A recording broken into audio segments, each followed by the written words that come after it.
The Insight Views.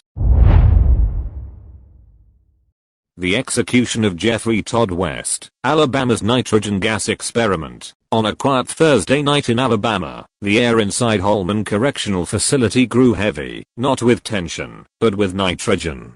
50-year-old Geoffrey Todd West took his final breath, becoming one of the first people in the United States executed by nitrogen hypoxia, a controversial new method that many called experimental and even barbaric.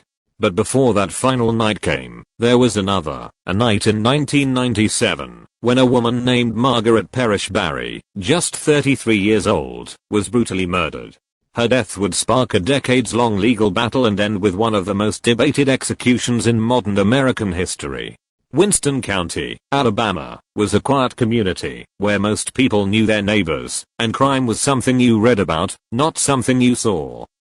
But in the summer of 1997, that peace was shattered.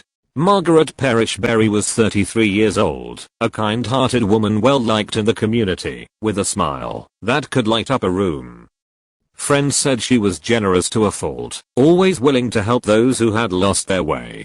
But one August evening, Margaret's life took a turn into tragedy when she encountered a man named Geoffrey Todd West. Born in 1975, Geoffrey Todd West grew up in Alabama, a product of a hard life filled with trouble, broken relationships, and brushes with the law. By his mid-20s, West was already a familiar face to local police. He had been in and out of jail for burglary, theft, and drug-related charges. But no one, not even the officers who had arrested him before, could have imagined what he was about to do. In the weeks leading up to the murder, West had been living rough, bouncing between motels and friends' couches, drinking heavily, and reportedly using methamphetamine. Some described him as paranoid. Others said he was just angry at the world, and somewhere along the way, his path crossed with Margaret's. On the night of August 15, 1997, emergency services were called to a home in rural Winston County after reports of a disturbance. When police arrived, they found a gruesome scene. Margaret Parrish Berry had been brutally beaten and left for dead. Investigators quickly determined that she had suffered blunt force trauma. There were signs of a violent struggle, furniture overturned, blood spattered across the walls. Who could have done something so vicious to a woman who had never harmed anyone? A neighbor reported seeing a man leaving the house earlier that evening, a man matching the description of Geoffrey West. Within hours, a manhunt was underway. West didn't get far. Police found him the next morning, less than 20 miles away, hiding out in a friend's trailer. He was dirty, disoriented, and smelled of alcohol. Inside the trailer, officers found blood-stained clothes matching those seen at the crime scene, and Margaret's missing jewelry stuffed in a backpack. It didn't take long for the story to unravel. When confronted, West initially denied everything, claiming he had been drinking and didn't remember what happened.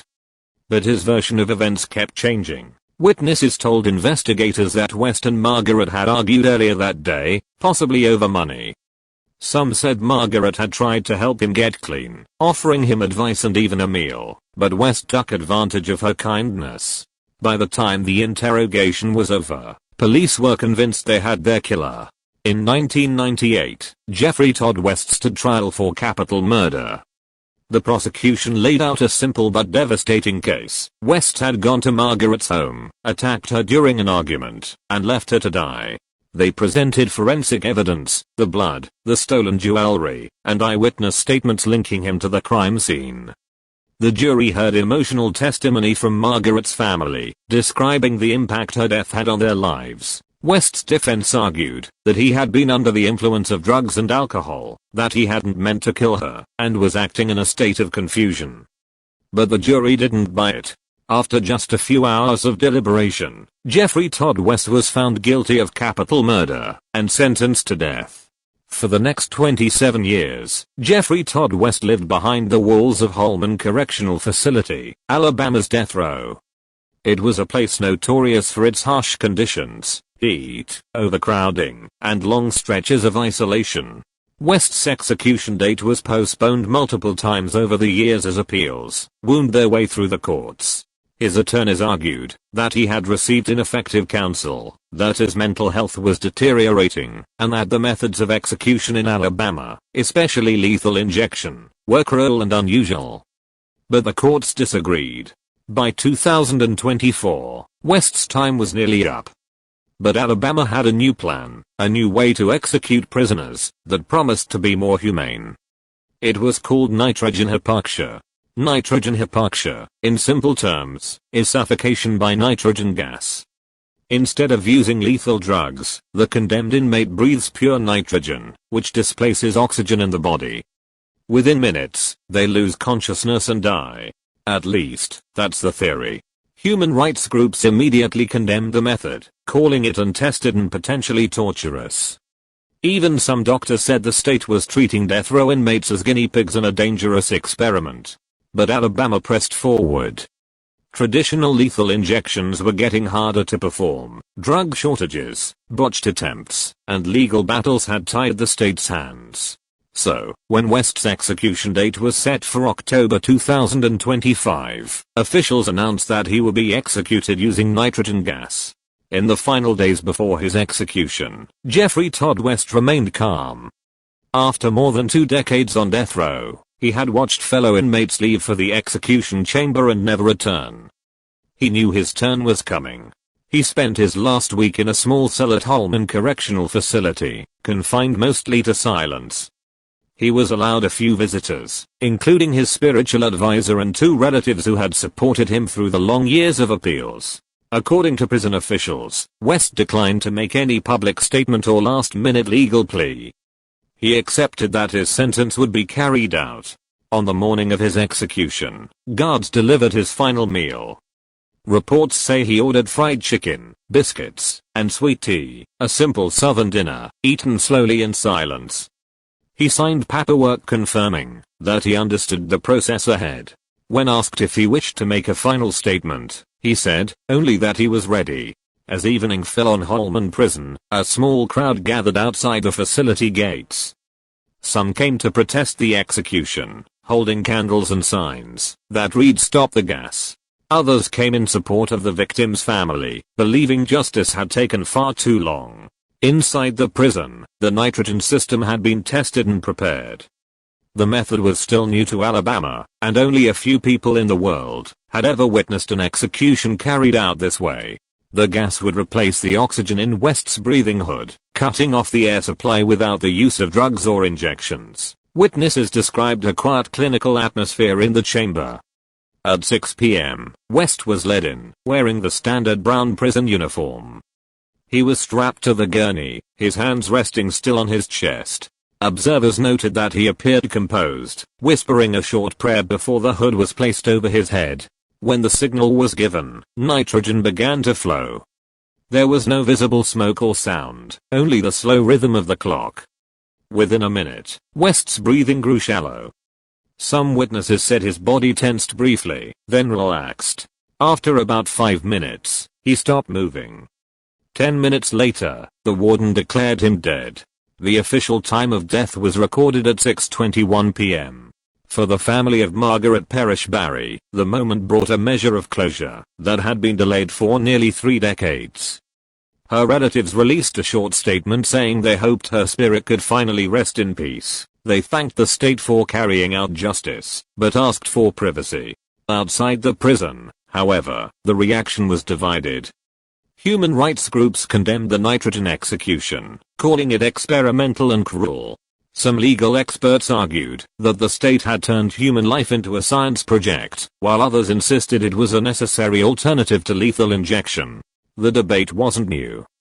Alabama had faced years of scrutiny for its previous executions, which sometimes involved failed fourth insertions and prolonged suffering. By turning to nitrogen hypoxia, officials claimed they had found a cleaner, more humane option, but critics disagreed. Medical specialists pointed out that, while nitrogen is not toxic, the method relies on the body being deprived of oxygen until death occurs. Without proper control, the process could lead to panic, seizures, or severe distress before loss of consciousness.